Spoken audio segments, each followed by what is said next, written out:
JKR അക്കാഡമിയിലേക്ക് എല്ലാവർക്കും ഒരിക്കൽ കൂടി സ്വാഗതം. ആദ്യം തന്നെ റിക്വസ്റ്റ് ഉണ്ട്, നിങ്ങൾ ആദ്യമായിട്ടാണ് ഈ ചാനൽ കാണുന്നതെങ്കിലോ ഇതുവരെ സബ്സ്ക്രൈബ് ചെയ്തിട്ടില്ല എങ്കിലോ ഇന്ന് തന്നെ സബ്സ്ക്രൈബ് ചെയ്യുക. അതോടൊപ്പം തന്നെ ബെൽ ബട്ടൺ ക്ലിക്ക് ചെയ്താൽ മാത്രമേ ഞാൻ ക്ലാസ്സുകൾ അപ്പോൾ തന്നെ നിങ്ങൾക്ക് നോട്ടിഫിക്കേഷനിൽ ലഭ്യമാവുകയുള്ളൂ.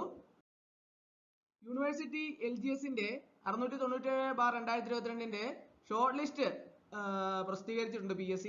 അപ്പോൾ ലിസ്റ്റിൽ എത്ര പേരുണ്ട്, അതിന്റെ കട്ട് ഓഫ് മാർക്ക് എങ്ങനെയാണ്, ആദ്യം നമുക്ക് അതിന്റെ എത്ര വേക്കൻസി, നമ്മൾ നോട്ടിഫിക്കേഷൻ സമയത്ത് ആന്റിസിപ്പേറ്റഡ് വേക്കൻസി എന്നാണ് നോട്ടിഫിക്കേഷനിൽ നമുക്ക് കാണാൻ സാധിച്ചത്.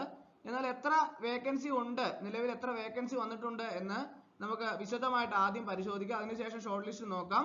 അതിനുശേഷം നമുക്ക് ഇതിന്റെ അഡ്വൈസ് നടക്കുമോ, ഇങ്ങനെയുള്ള കാര്യങ്ങളെ കുറിച്ച്, അതിന് കാര്യം കാലതാമസം നേരിടുമോ എന്നിങ്ങനെയുള്ള കാര്യങ്ങളെ കുറിച്ച് എല്ലാം തന്നെ നമുക്ക് ചർച്ച ചെയ്യാം. ആദ്യം നമുക്ക് വേക്കൻസി എങ്ങനെയാണ് എന്ന് നമുക്ക് നോക്കാം. വേക്കൻസി ഡീറ്റെയിൽസ് നമുക്ക് PSCയുടെ സൈറ്റിൽ നിന്ന് നമുക്ക് ലഭ്യമാകുന്ന വിവരം അനുസരിച്ച് 8/7/2024 2 വേക്കൻസിയാണ് ഫ്രഷ് ഉള്ളത്, കണ്ണൂർ യൂണിവേഴ്സിറ്റി.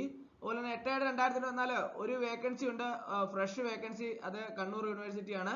22/4/2024 ഒരു വേക്കൻസി ഉണ്ട് ഫ്രഷ്, അത് കണ്ണൂർ യൂണിവേഴ്സിറ്റി. അങ്ങനെ ടോട്ടല് കണ്ണൂർ യൂണിവേഴ്സിറ്റിയുടെ 2, 3, 5 വേക്കൻസി വന്നിട്ടുണ്ട്. കൂടാതെ 4/4/2024 AV 1/3/2025 ശ്രീ ശങ്കരാചാര്യ സാൻസ്ക്രിറ്റ് യൂണിവേഴ്സിറ്റി വന്നിട്ടുണ്ട്. അതുപോലെ തന്നെ 4/4/2024 2 വേക്കൻസി വന്നിട്ടുണ്ട്. AV ഡ്യൂ 1/11/2025 ശ്രീ ശങ്കരാചാര്യ സാൻസ്ക്രിറ്റ് യൂണിവേഴ്സിറ്റിയാണ്.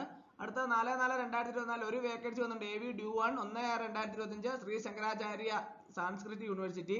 അടുത്ത 4/4/2024 AV ഡ്യൂ 1/3/2025 ശ്രീ ശങ്കരാചാര്യ സാൻസ്ക്രിറ്റ് യൂണിവേഴ്സിറ്റിയാണ്. അടുത്തത് 4/4/2024 AV ഡ്യൂ 1/4/2026 ശ്രീ ശങ്കരാചാര്യ യൂണിവേഴ്സിറ്റിയാണ്. 4/4/2021 ഒരു വേക്കൻസിയാണ്. AV ഡ്യൂ 1/6/2026 ആണ്, ശ്രീ ശങ്കരാചാര്യ യൂണിവേഴ്സിറ്റി. അടുത്ത 4/4/2024 AV ഡ്യൂ 1/1/2027 ശ്രീ ശങ്കരാചാര്യ സാൻസ്ക്രിറ്റ് യൂണിവേഴ്സിറ്റിയാണ്.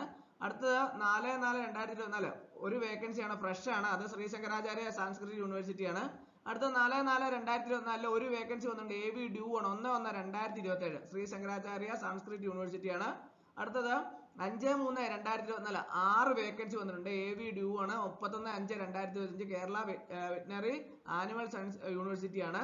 അടുത്തത് 15/12/2023 60 വേക്കൻസി വന്നിട്ടുണ്ട്, ഫ്രഷ് ആണ്, ഹെഡ് ക്വാർട്ടേഴ്സ് MG യൂണിവേഴ്സിറ്റിയാണ്. അടുത്തത് 2/11/2023 ഒരു ഫ്രഷ് വേക്കൻസിയാണ്, കണ്ണൂർ യൂണിവേഴ്സിറ്റിയാണ്. അടുത്തത്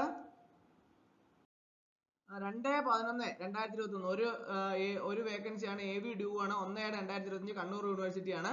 2/11/2023 AV ഡ്യൂ 1/4/2026 കണ്ണൂർ യൂണിവേഴ്സിറ്റിയാണ്. 2/11/2023 2 വേക്കൻസിയാണ്. AV ഡ്യൂ 1/6/2025 കണ്ണൂർ യൂണിവേഴ്സിറ്റിയാണ്.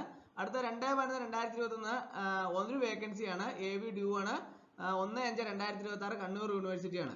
അടുത്തത് 4/10/2023 47 വേക്കൻസി വന്നിട്ടുണ്ട്, ഫ്രഷ് ആണ്, Kerala veterinary and animal science യൂണിവേഴ്സിറ്റിയാണ്. അടുത്തത് 13/7/2023 7 ഫ്രഷ് വേക്കൻസി വന്നിട്ടുണ്ട്, കാലിക്കറ്റ് യൂണിവേഴ്സിറ്റിയാണ്. 16/6/2023 ഒരു ഫ്രഷ് വേക്കൻസി വന്നിട്ടുണ്ട്, കണ്ണൂർ യൂണിവേഴ്സിറ്റി. അടുത്ത 16/6/2023 ഒരു ഫ്രഷ് വേക്കൻസി വന്നിട്ടുണ്ട്, കണ്ണൂർ യൂണിവേഴ്സിറ്റി. അടുത്തത് 17/5/2023 ഒരു fresh vacancy, Calicut university.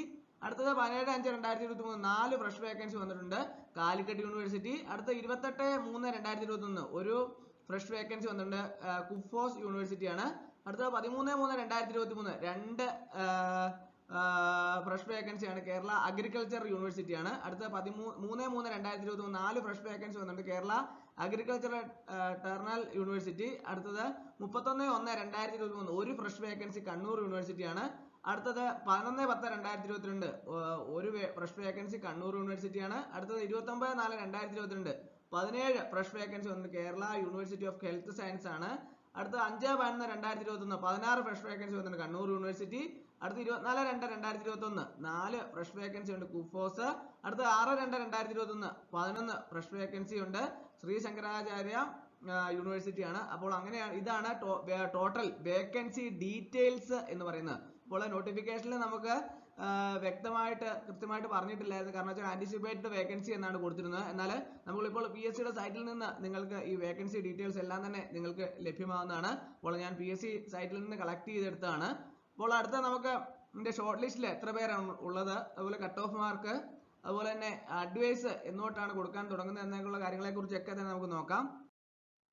Number of candidates in the main list 1099 പേരാണ് ഉള്ളത്. Number of candidates in the supplementary list 1178 പേരാണ്. Number of candidates in the differently abled list 44 പേരാണ്. Total number of candidates in the probable list 2321 പേരുടെ list ആണ് പ്രസിദ്ധീകരിച്ചിട്ടുള്ളത്. അപ്പോൾ main ലിസ്റ്റിൽ 1099 പേര്, supplement list 1178 പേര്, ഡിഫറൻറ്റ്ലി ഏബിൾഡ് ലിസ്റ്റ് 44 പേര്, അങ്ങനെ 2321 പേരാണ് ടോട്ടൽ ലിസ്റ്റിലുള്ളത്. ഇനി നമുക്ക് അതിന്റെ കട്ട് ഓഫ് മാർക്ക് 81 ആണ് കട്ട് ഓഫ് മാർക്ക് വന്നിട്ടുള്ളത്.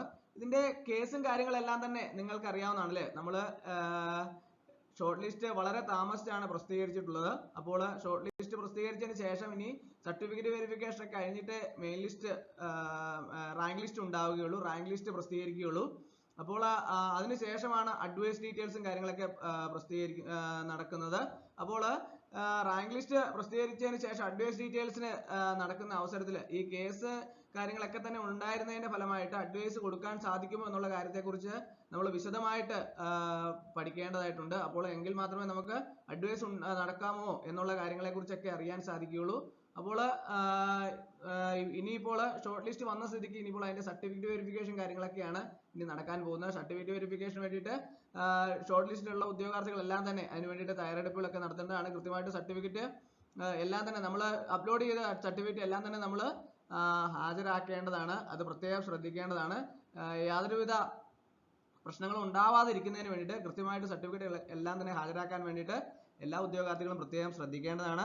അപ്പോൾ ക്ലാസ് എല്ലാവർക്കും ഇഷ്ടമായെന്ന് വിചാരിക്കുന്നു. ഒരിക്കൽ കൂടി നന്ദി പറഞ്ഞു നിർത്തട്ടെ. നന്ദി, നമസ്കാരം.